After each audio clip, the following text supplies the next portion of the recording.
Ada perkataan yang bagus dari Ibnu Mubarak, dari Al-Hasan Al-Basri, menggambarkan tentang bagaimana para sahabat itu. Ya, kehidupan sahabat itu kehidupan yang sangat ideal dan indah. Kata beliau, ya, inna ashaba Muhammadin sallallahu alaihi wasallam. Ya, kata beliau, para sahabat Nabi itu kanu akyasan. Mereka orang-orang yang cerdas. Apakah kecerdasan ini karena berhasil membangun ini dan itu? Enggak. Kata Hasan Al-Basri, beliau mengatakan apa? Amilu sholihan. Karena banyak beramal. Suka beramal soleh. Ya. Wa akalu thayyiban. Dan apa? Makan dari hasil yang halal. Ya. Enggak mau makan dari hasil yang haram. Enggak mau, dijauhi. Syubhat saja dia jauhi. Syubhat saja dijauhi. Kenapa mereka hanya memakan dari hasil yang halal? Karena mereka tahu makan dari hasil yang haram itu menjadi penghambat dikabulkannya doa. Dan menjadi penghambat diterimanya amal soleh. Rasulullah pernah menceritakan ada seseorang yang melakukan perjalanan yang sangat jauh. Dan orang ini as'asa wa akhbar.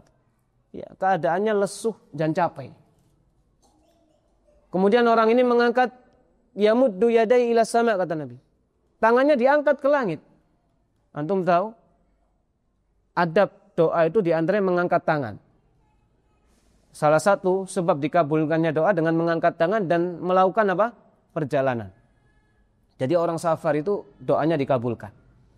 Orang ini telah mendatangkan sebab dikabulkannya doa. Tapi di samping itu dia juga apa?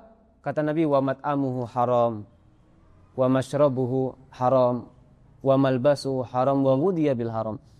Makanannya haram, meskipun enak. Tiap hari makan enak-enak terus, tapi haram.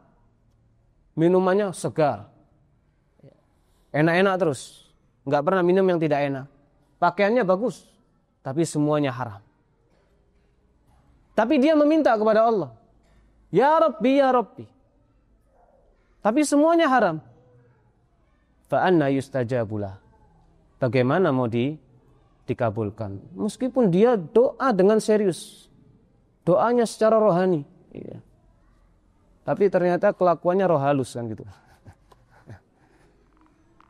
Iya. Jadi nggak connect gitu.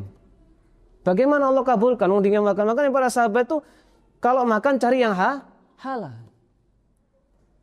Ya, mereka berdagang, mereka bekerja, tapi semua itu dari hasil yang halal. Mereka jauh yang nama syubhat, apalagi yang halal. Ya, lam yunafisu ahlad dunia. Mereka tidak berlomba-lomba di dalam urusan dunia. Jadi perlombaan mereka memang dalam kategori apa? Akhirat. Bukan berarti meninggalkan dunia ya. Kembali kepada ibadah itu enggak hanya kaitan kita dengan Allah Azza wa Jalla. Tapi ibadah itu luas. Ya, sebagaimana yang sudah kita bacakan hadisnya. Oleh karena itu rahimallahu Imam Ibnu Qayyim mendefinisikan ibadah dengan apa? Semua hal yang dicintai Allah dan diridhoi, baik perkataan maupun perbuatan, yang nampak maupun tidak nampak. Ya, itulah para sahabat, mereka tidak terpedaya oleh dunia. Ya. Walam yajzi'u min dhulliha. Dan mereka tidak pernah merasa sial dengan kegagalan dunia. Biasa-biasa saja. Jadi kalau mereka susah, ya mereka tetap. Intinya apa? Intinya bagaimana ketika dia dengan Allah Azza wa Jalla. Iya. Kemudian kata Hasan Al-Basri, ya, akhadu safwaha wa taraku kadaraha. Mengambil yang baik dan membuang yang jelek. Jadi dunia ini diambil yang baik-baik saja. Yang jelek-jelek dibuang. Ya. Bahkan kata Hasan Al-Basri, wallahi ma ta'adamat fi anfusihim hasanatan amiluha. Dan demi Allah para sahabat itu, ya mereka tidak menjadi besar karena amal yang dia lakukan. Jadi meskipun mereka banyak beramal tapi tidak sombong, biasa saja. Terkadang kita ya merasa banyak beramal seakan-akan kita sudah menjadi orang yang paling suci. Ya, yang selain kita seakan-akan hina.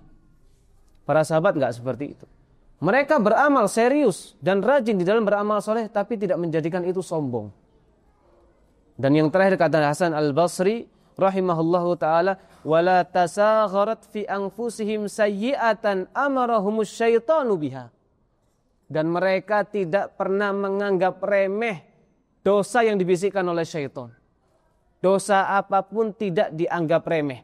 Baik itu syirik, baik itu dosa besar, baik itu pun syirik kecil sekalipun atau dosa kecil sekalipun.